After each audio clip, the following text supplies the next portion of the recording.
வணக்கம். அமரர் கல்கியின் பொன்னியின் செல்வன் பாகம் 3 கொலைவாள் அத்தியாயம் 3 ஆந்தையின் குரல். நந்தினி கடலை நோக்கினாள். பழுவேட்டரையர் ஏறிச் சென்ற படகு பார்த்திபேந்திரனுடைய கப்பலை நெருங்கிக் கொண்டிருந்தது. நந்தினி பெருமூச்சு விட்டாள். அது பார்த்திபேந்திரனுடைய நெஞ்சில் புயலாக அடித்தது. தேவி, சொல்லுங்கள், நான் செய்ய வேண்டியது இன்னதென்று சொல்லுங்கள். தங்களுக்கும் எனக்கும் உகந்தது என்று பிரித்து சொல்ல வேண்டிய அவசியமில்லை. தங்களுக்கு எது உகந்ததோ அதுதான் எனக்கும் உகந்தது என்றான் பல்லவ வீரன். அவன் மனத்தில் விசித்திரமான எண்ணங்கள் எல்லாம் அந்நேரத்தில் உதித்தன. இந்த பெண் அந்த கொடிய கிழவனிடம் அகப்பட்டு கொண்டு கூண்டு கிளியைப் போல் தவித்து கொண்டிருக்கிறாள் என்பதில் சந்தேகமில்லை. அந்த காட்டுப்பூனையிடமிருந்து இவளை ஏன் விடுதலை செய்யக்கூடாது? இவள் மட்டும் தன் விருப்பத்தை தெரிவிக்கட்டும். அவனை அக்கப்பலிலேயே சிறைப்படுத்தி கண்காணாத தேசத்துக்கு கொண்டு போய் விட்டுவிடச் செய்யலாம். சண்டாளன்! புதல்வியும் பேத்தியுமாய் இருப்பதற்குரிய இளம் பிராயமுடைய பெண்ணை மனைவியாக்கிக் கொள்ள எப்படி இவன் மனம் துணிந்தது? நந்தினி இன்னமும் படகையும் கப்பலையும் பார்த்து கொண்டிருந்தாள். படகிலிருந்து பழுவேட்டரையர் கப்பலில் ஏறுவதை பார்த்தாள். நல்ல வேளை, பத்திரமாக ஏறிவிட்டார். எவ்வளவு வீரராய் இருந்தாலும் வயதாகிவிட்டதல்லவா? படகிலிருந்து கப்பலில் ஏறும்போது தடுமாறாமல் இருக்க வேண்டுமே என்று எனக்கு கவலையாய் இருந்தது என்றாள். பல்லவன் ஏமாற்றமடைந்தான். கிழவனிடம் இவளுக்கு இவ்வளவு பரிவு ஏன்? படகிலிருந்து அவன் கடலில் விழுந்து இறந்தால்தான் என்ன? நாட்டுக்கும் க்ஷேமம், இவளுக்கும் விடுதலை. எதற்காக இவ்வளவு பரிவு காட்டுகிறாள்? கிழவருக்கு சோழகுலத்தாரிடம் எவ்வளவு அபிமானம் என்பது இன்றைக்குத்தான் எனக்கு தெரிந்தது. இளவரசருக்கு ஆபத்து என்றதும் எப்படி துடிதுடித்து போய்விட்டார். ஐயா, இளவரசர் தப்பி பிழைத்திருக்க கூடுமல்லவா? இறந்துதான் போயிருக்க வேண்டும் என்பது நிச்சயமில்லையே என்றாள் நந்தினி. நிச்சயமில்லை. ஆனால் அப்பேற்பட்ட சுழற்காற்றில் கடலில் குதித்தவர் பிழைத்திருப்பது அசாத்தியம். விதியின் போக்குக்கு நாம் என்ன செய்ய முடியும் என்றான் பல்லவன். இதற்கு விதி காரணமில்லை. அந்த பழையாறை ராட்சசியின் பேராசைதான் காரணம். தங்களுக்கு தெரியுமா ஐயா, குந்தவை தேவிக்கு ஜோதிடத்திலும் ரேகை சாஸ்திரத்திலும் அபார நம்பிக்கை. தம்பியின் ஜாதகத்தையும் கைரேகையையும் பார்த்து வைத்துக்கொண்டு அவன் 3 உலகையும் ஆளும் சக்கரவர்த்தியாக போகிறான் என்று நம்பிக்கை வைத்திருந்தாள். ஐயோ பாவம்! அந்த அருமை தம்பிக்கு இந்த கதி நேர்ந்ததென்று அறியும்போது அவள் எவ்வளவு கஷ்டமடைவாள். அச்சமயம் நான் அவள் கூட இருந்து ஆறுதல் சொல்ல வேண்டும் போல் இருக்கிறது. இவ்விதம் கூறிய நந்தினியின் குரலில் குதூகலம் தொனித்தது. பல்லவன் ஒரு கணம் ஆச்சரியப்பட்டு போனான். பிறகு தன் செவிகளில்தான் கோளாறு என்று தீர்மானித்து கொண்டான். ராணி, தாங்கள் எதற்காக ஆறுதல் சொல்ல வேண்டும்? அவளுடைய பேராசையினால் நேர்ந்துவிட்ட விபரீதம்தானே இது. அதற்காக அவள் கஷ்டப்பட வேண்டியதுதான். அது எப்படி ஐயா? அவள் கண்ணில் ஒரு சொட்டு கண்ணீர் துளித்தாள். நெஞ்சு பதறுகிறவர்கள் சோழ நாட்டில் 1000-10,000 பேர் இருக்கிறார்கள். அவள் சக்கரவர்த்தியின் செல்வ புதல்வி, 3 உலகிலும் ஈடு இணையற்ற அழகி. நானும் ஒரு சமயம் அவ்வாறுதான் நினைத்திருந்தேன். அதாவது தங்களை பார்ப்பதற்கு முன்னால். என்னை பார்த்த பிறகு என்ன நினைக்கிறீர்கள்? குந்தவை தேவியின் அழகு தங்கள் பாத சுண்டு விரலின் அழகுக்கு இணையாகாது என்றுதான்.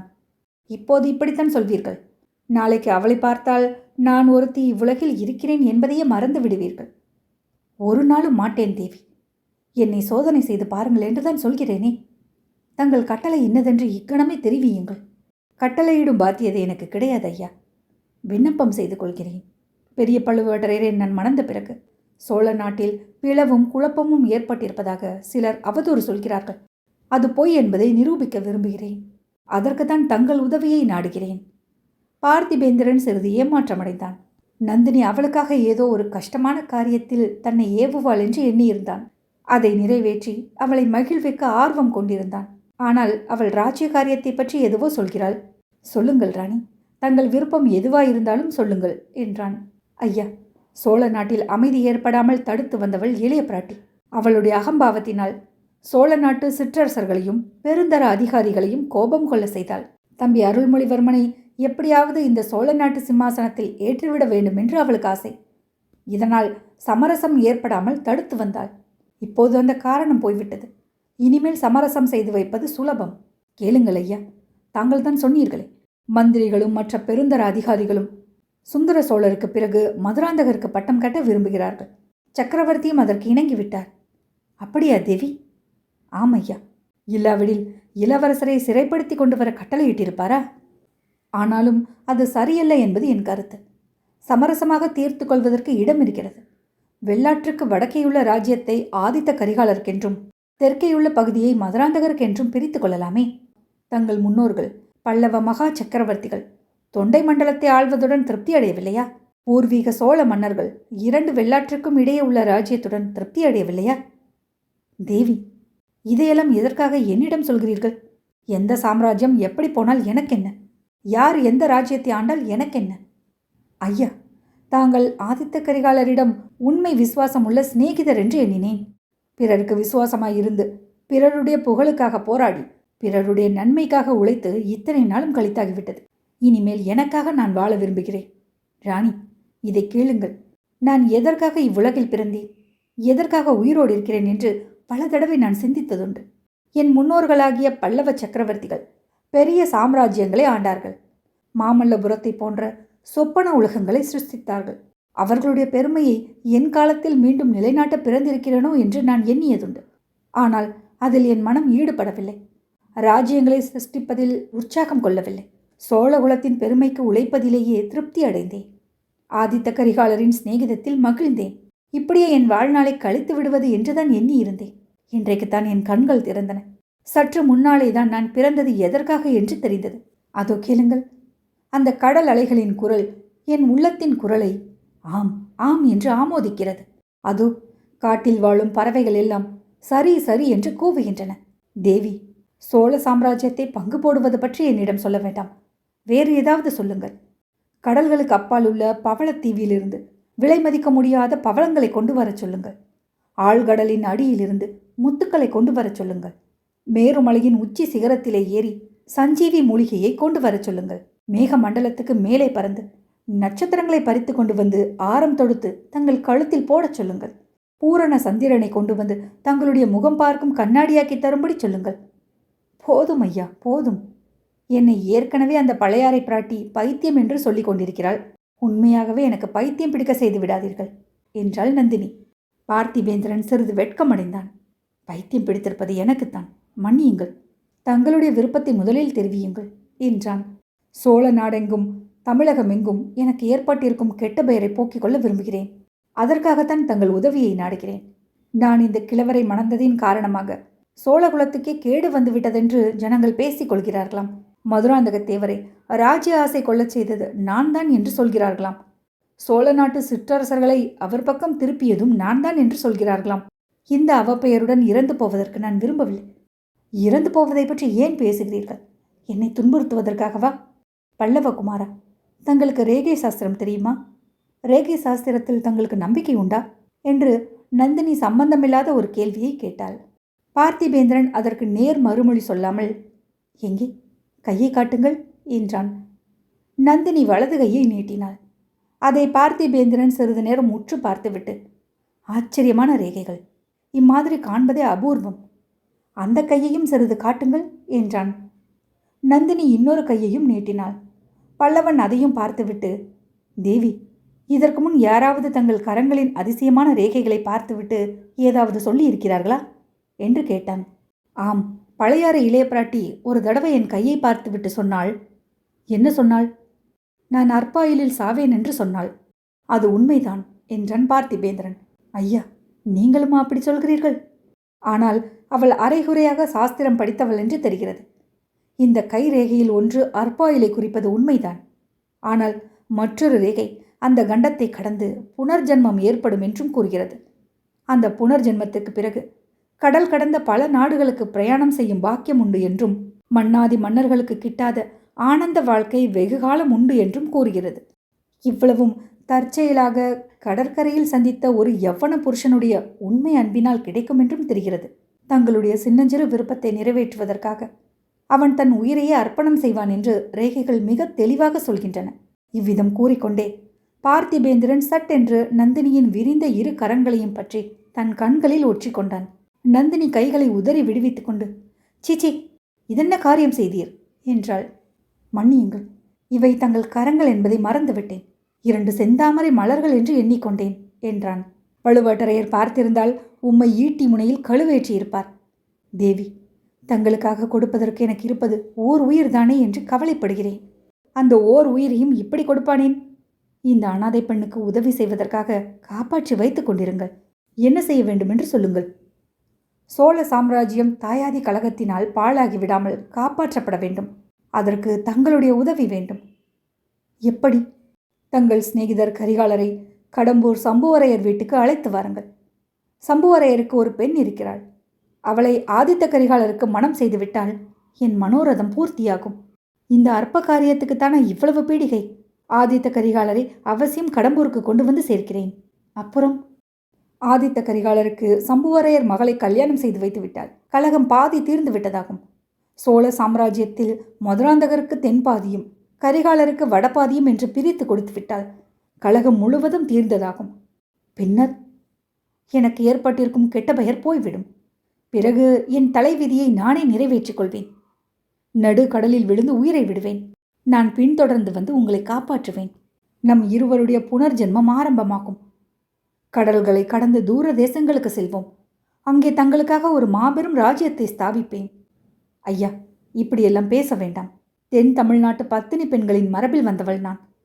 பழுவேட்டரையரின் தர்ம பத்தினி. தேவி, என்னிடம் உண்மையை சொல்லுங்கள். இந்த கிழவரை எதற்காக மணந்து கொண்டீர்கள்? இவர் பேரில் காதல் உண்டா, அல்லது இவருடைய பலாத்காரத்திற்காகவா? நந்தினி பெருமூச்சு விட்டாள். அவளுடைய கண் விழிகள் மேல் நோக்கி சென்றன. ஏதோ பழைய துயரமான ஞாபகங்களில் சிறிது நேரம் ஆழ்ந்திருந்தாள் என்று தோன்றியது. பாவம், கிழவர் பேரில் பழி சொல்ல வேண்டாம். மனதார இஷ்டப்பட்டுதான் இவரை மணந்தேன். ஏன், எதற்காக? இவரிடம் அப்படி என்ன கண்டீர்கள்? இவரிடம் ஒன்றும் காணவில்லை. அரண்மனை வாழ்வுக்கும் அதிகாரத்துக்கும் ஆசைப்பட்டு நானாகவே இவரை மணந்தேன். என்னால் நம்ப முடியவில்லை. நம்ப முடியாதுதான். ஆனாலும் அது உண்மை. சின்னஞ்சிறு பிராயத்திலிருந்து என்னை ஒருத்தி ஏழை என்றும் அனாதை என்றும் ஏளனம் செய்து வந்தாள். அரச குலத்து பிள்ளைகளுடன் விளையாடும் உரிமை கூட கிடையாது என்று சொல்லி வந்தாள். அந்த அவமதிப்பை பொறுக்க முடியாமல் இந்த தவறை செய்தேன். தேவி, அப்படி தங்களை அவமதித்த பெண் பேய் யார்? தெரியவில்லையா? ஊகிக்க முடியவில்லையா? இளைய பிராட்டி குந்தவைதானே? ஆமாம். அவளுக்கு ஒரு நாள் நான் புத்தி புகட்டியே தீர்வேன். கடவுளே அவளுக்கு தண்டனை அளித்து விட்டார். அருமை தம்பியும் ஆருயிர் காதலனும் ஒரே போக்கில் போய்விட்டார்கள். இப்போது அவளுடைய நிலையை நினைத்தால் எனக்கு அனுதாபமாக இருக்கிறது. இந்த தண்டனை அந்த அகம்பாவக்காரிக்கு போதவே போதாது. சற்று முன் நான் தங்களை வேண்டிக் கொண்ட காரியத்துக்கு உதவி செய்தால் அவளுடைய தண்டனை பூர்த்தியாகும். சோழ சாம்ராஜ்யத்துக்கு தனி நாயகியாக இருக்க வேண்டும் என்ற அவள் ஆசை மண்ணோடு மண்ணாகும். தங்கள் விருப்பத்தை நிறைவேற்றுகிறேன். பரிசு என்ன தருவீர்கள்? எது கேட்டாலும் தருவேன். தமிழ் பெண்குலத்தின் மரபுக்கு மாறுபடாத எதை கேட்டாலும் தருகிறேன். ராணி, மேலை நாடுகளில் ஒரு புதிய சமயம் தோன்றியிருக்கிறதாம். அரபு தேசம், பாக்தாத் தேசம், பாரசீகம் முதலிய தேசங்களில் அது பரவி இருக்கிறதாம். அந்த சமய கோட்பாட்டின்படி கல்யாணமான தம்பதிகள் விரும்பினால் பிரிந்து விடலாம். அதற்கு சடங்கு உண்டாம். ஸ்திரீகள் கூட வேறு கல்யாணம் செய்து கொள்ளலாமாம். ஆம், நானும் அவ்வாறு கேள்விப்பட்டிருக்கிறேன். நாம் அந்த நாடுகளுக்கு போய் விடுவோம். அந்த சமய கோட்பாட்டில் சேர்ந்து விடுவோம். அப்படியெல்லாம் சில சமயம் நானும் பகற்கனவு காண்பதுண்டு. ஆனால் நடக்கக்கூடிய காரியமா? தேவி, ஏன் நடக்காது? அவசியம் நடக்கும். தாங்கள் மட்டும் சம்மதித்தால் நடக்கும். தங்களுடன் கப்பல் ஏறி கடல் கடந்து செல்வேன். தூர தேசங்களில் இறங்குவேன். இந்த கையில் பிடித்த கத்தியின் வலிமையினால் பெரியதொரு ராஜ்யத்தை ஸ்தாபிப்பேன். நவரத்ன கசிதமான சிங்காதனத்தில் தங்களை ஏற்றி வைப்பேன். தங்களுடைய சிரசில் பார்த்தோர் கண் கூசும்படியான மணிமகுடத்தை சூட்டுவேன். இதற்காகவே நான் பிறந்திருக்கிறேன். இதற்காகவே இவ்வளவு போர்க்களங்களிலும் சாகாமல் உயிரோடு இருந்து வருகிறேன். ஐயா, அதோ என் கணவர் திரும்பி வந்து கொண்டிருக்கிறார். படகு கரையை நெருங்கிவிட்டது. அமைதியடையுங்கள். மற்ற விஷயங்களை பிறகு பேசிக்கொள்ளலாம். பிறகு எப்போது தேவி? எங்களுடன் தஞ்சாவூருக்கு வாருங்கள். விருந்தாளியாக வர அழைப்பு கிடைக்காவிட்டால் சிறையாளியாகவாவது வாருங்கள். தங்களுடைய அழைப்பே எனக்கு போதும் என்றான் பார்த்திபேந்திரன். பழுவேட்டரையர் ஏறி வந்த படகு கரையை அடைந்தது. கிழவர் படகிலிருந்து இறங்கி ஆங்காரமே உருவெடுத்தவர் போல வந்தார். நந்தினியும் பார்த்திபேந்திரனும் எழுந்து நின்றார்கள். அவர்களை பழுவேட்டரையர் பார்த்த பார்வையில் அனல் பொறி கிளம்பிற்று. பாவம், அத்தனை நேரம் அவர்கள் சேர்ந்து உட்கார்ந்து பேசிக் கொண்டிருந்ததை நினைத்தாலே கிழவருக்கு கோபமாயிருந்தது. அதை வெளியிடுவதற்கும் வழியில்லை. ஆகையால் உள்ளத்தில் கோபம் மேலும் கொதித்து பொங்கியது. நாதா, கப்பலை நன்கு சோதித்தீர்களா? மாலுமிகளை நன்றாய் விசாரித்தீர்களா? இவர் கூறியதெல்லாம் உண்மைதானா என்று நந்தினி கொஞ்சம் குதலை மொழியில் கேட்டாள். அந்த குரல் பழுவூர் அரசரை கொஞ்சம் சாந்தப்படுத்தியது. ஆம் ராணி, இவன் கூறியதெல்லாம் உண்மை என்று தெரிந்தது. சோழ நாட்டின் தவப்புதல்வன், சோழகுலத்தின் செல்வக்குமரன், தமிழகத்தின் கண்ணின் மணியான இளவரசன் போய்விட்டான் என்று கூறி பல்லவனை திரும்பி பார்த்து, அதற்கு காரணமானவன் இதோ நிற்கும் கொலைபாதக சண்டாளன்தான் என்று கர்ஜித்தார். ஐயா, அதற்கு நான் காரணம் அல்ல. என் பேரில் பழி போடாதீர்கள். இளவரசரை கடல் கொண்டதற்கு காரணம் சோழ நாட்டையே ஆட்டுவிக்கும் பெண் உரு கொண்ட மோகினி பிசாசு என்றான் பார்த்திபேந்திரன். கிழவரின் கோபம் இப்போது அணை கடந்து வெள்ளமாயிற்று. நந்தினியை பற்றிதான் அவன் அவ்வாறு சொன்னதாக எண்ணினார். அட பாவி, என்ன சொன்னாய் என்று கூறிக்கொண்டு தரையில் கிடந்த ஈட்டியை சட்டென்று குனிந்து எடுத்தார். பார்த்திபேந்திரனை குறிவைத்து ஓங்கினார். நந்தினி அவருடைய கையை பிடித்து தடுத்தாள். நாதா, இதென்ன காரியம்? எத்தனையோ பகைவர்களை கொன்ற தங்கள் வெற்றிவேல் இந்த விருந்தாளியின் இரத்தத்தினால் கரைப்படலாமா என்றாள். ராணி, இவனா விருந்தாளி? சற்று முன்னால் உன்னை பற்றி இவன் கூறியதை நீ கேட்கவில்லையா என்றார் கிழவர். கோபத்தினால் அவர் குரல் குளறி சொற்கள் தடுமாறின. அவர் என்னை பற்றியா சொன்னார்? நன்றாக கேட்டு தெரிந்து கொள்ளுங்கள். அப்படியானால் என் கையில் உள்ள கத்தியினாலேயே பழிவாங்குவேன். தங்களுக்கு சிரமம் தரமாட்டேன் என்றாள் நந்தினி. ஐயா, நான் என்ன பைத்தியமா? பழுவூர் இளையராணியை பற்றி அவ்விதம் சொல்வதற்கு? பழையாறையில் உள்ள மோகினி பிசாசை பற்றியல்லவா சொன்னேன். இளைய பிராட்டி குந்தவை வந்தியத்தேவன் என்ற வாலிபனிடம் ரகசிய ஓலை கொடுத்து இளவரசருக்கு அனுப்பினாள். அந்த முரட்டு வாலிபனை காப்பாற்றுவதற்காக அல்லவோ நான் எவ்வளவோ தடுத்தும் கேளாமல் இளவரசர் அலைக்கடலில் குதித்தார். ஆகையால் இளவரசரின் மரணத்துக்கு குந்தவை காரணம் என்று சொன்னேன் என்றான் பார்த்திபேந்திரன். பழுவேட்டரையர் தம் அவசர புத்தியை குறித்து சிறிது வெட்கமடைந்தார். அதை வெளியில் காட்டிக்கொள்ளாமல், வெறுமனை மூடி மறைக்க பார்க்காதே. இளவரசரின் அகால மரணத்துக்கு நீயும் பொறுப்பாளிதான். அத்தகைய சுழற்காற்று அடித்த சமயத்தில் அவர் கப்பலில் இருந்து படகில் இறங்குவதற்கு நீ எப்படி சம்மதித்தாய்? தொலைந்து போ, என் கண் முன்னால் நிற்காதே என்றார். நந்தினி குறுக்கிட்டு, நாதா, இவரையும் தஞ்சாவூர் அழைத்து போவது நல்லதல்லவா? நடந்தது நடந்தபடி இவரை சக்கரவர்த்தியிடம் தெரிவிப்பது நலமல்லவா? இல்லாவிட்டால் ஏற்கனவே நம் பேரில் குற்றம் சொல்ல காத்திருப்பவர்கள் இதையும் சேர்த்து கொள்வார்களே. நாம் தான் இளவரசரை கடலில் மூழ்கடித்து விட்டோம் என்று கூட ஊசாமல் பழி சொல்வார்களே என்றாள். சொன்னல் சொல்லட்டும், அதற்கெல்லாம் நான் அஞ்சியவன் அல்ல. சொல்கிறவன் நாக்கை துண்டிக்கச் செய்வேன். ஆனால் இவன் நம்மோடு வருவதும் ஒரு காரியத்துக்கு நல்லதுதான். பார்த்திபேந்திரா, ஏன் அங்கும் இங்கும் பார்த்து விழிக்கிறாய்? தப்பி ஓடலாம் என்று பார்க்கிறாயா என்று கூறி சற்று தூரத்தில் நின்ற வீரர்களை கை காட்டி அழைத்தார். 4 பேர் விரைந்து வந்தார்கள். இவனை பிடித்து கட்டுங்கள் என்று கட்டளையிட்டார். வீரர்கள் 4 பேரும் பார்த்திபேந்திரனை நெருங்கினார்கள். அருகில் நெருங்கி வரும் வரையில் அவன் சும்மா இருந்தான். பிறகு ஒரு நொடி பொழுதில் தன் கைவரிசையை காண்பித்தான். 4 வீரர்களும் 4 பக்கம் போய் விழுந்தார்கள். ஐயா, என்னை கட்டி தலையிடுவதாயிருந்தால் மற்றவர்களை அனுப்ப வேண்டாம். வீராதி வீரரும் 36 போர்க்களங்களில் 64 காயங்களை அடைந்தவருமான பெரிய பழுவேட்டரையர் கையினால் கட்டுப்படுவதற்கு நான் சித்தமாயிருக்கிறேன். மற்றவர்களை என் அருகிலும் நெருங்க விட மாட்டேன் என்றான். பழுவேட்டரையர் முகத்தில் சிறிது மலர்ச்சி காணப்பட்டது. நீ வீர பல்லவ குலத்தில் பிறந்த வீரன், சந்தேகமில்லை. எங்களுடன் தஞ்சாவூருக்கு வந்துவிட்டு போக சம்மதம் என்றால் சொல். உன்னை கட்ட வேண்டிய அவசியமில்லை என்றார். அதுதான் என் விருப்பம். சக்கரவர்த்தியை நேரில் பார்த்து நடந்தது நடந்தபடி சொல்ல விரும்புகிறேன். என் பேரிலும் வீண் பழி ஏற்படக்கூடாதல்லவா என்றான் பார்த்திபேந்திரன். அப்படியானால் உடனே புறப்படுவோம் என்றார் பழுவேட்டரையர். அச்சமயம் அவர்கள் இருந்த இடத்துக்கு சற்று தூரத்தில் இருந்த காட்டிலிருந்து ஆந்தை ஒன்று கூவும் சப்தம் கேட்டது. நந்தினி சப்தம் வந்த திக்கை நோக்கினாள். அதனால் அவள் முகத்தில் ஏற்பட்ட மாறுதலை மற்ற இருவரும் கவனிக்கவில்லை. இந்த கோடிக்கரை காடு மிக விசித்திரமானது. இங்கே பட்டப்பகலிலேயே கோட்டான் கூவுகிறதே என்றான் பார்த்திபேந்திரன். இன்னும் 2 தடவை அதே மாதிரி ஆந்தையின் குரல் கேட்டது. நந்தினி திரும்பி பார்த்து, உடனே புறப்பட வேண்டியதுதானா? இன்னும் ஒரு நாள் இங்கேருந்து பார்ப்பது நல்லதல்லவா? இளவரசர் ஏதாவது கட்டையை பிடித்து கொண்டு கரையில் வந்து ஒதுங்கக்கூடும் அல்லவா என்றாள். பார்த்திபேந்திரா, இளையராணியின் மதிநுட்பத்தை பார்த்தாயா? நமக்கு இது தோன்றாமல் போயிற்றே. ஆம், இன்னும் ஒரு நாள் இங்கே இருக்க வேண்டியதுதான். இருப்பது மட்டும் போதாது. கடற்கரை நெடுகிலும் ஆட்களை நிறுத்தி வைக்க வேண்டும். தேடி பார்க்கவும் சொல்ல வேண்டும் என்றார் பழுவேட்டரையர். எனக்கு ஆட்சேபம் இல்லை ஐயா. ஆனால் இளவரசர் இனி அகப்படுவார் என்ற நம்பிக்கை எனக்கில்லை. சுழற்காற்றடித்த போது கடலின் கொந்தளிப்பை பார்த்திருந்தால் தாங்களும் என்னைப் போலவே நிராசை கொள்வீர்கள் என்றான் பார்த்திபேந்திரன். எனினும் கிழவர் கேட்கவில்லை. கடற்கரை நெடுகிலும் ஒரு காத தூரத்துக்கு தம் ஆட்களை பரவலாக நிறுத்தி வைத்தார்.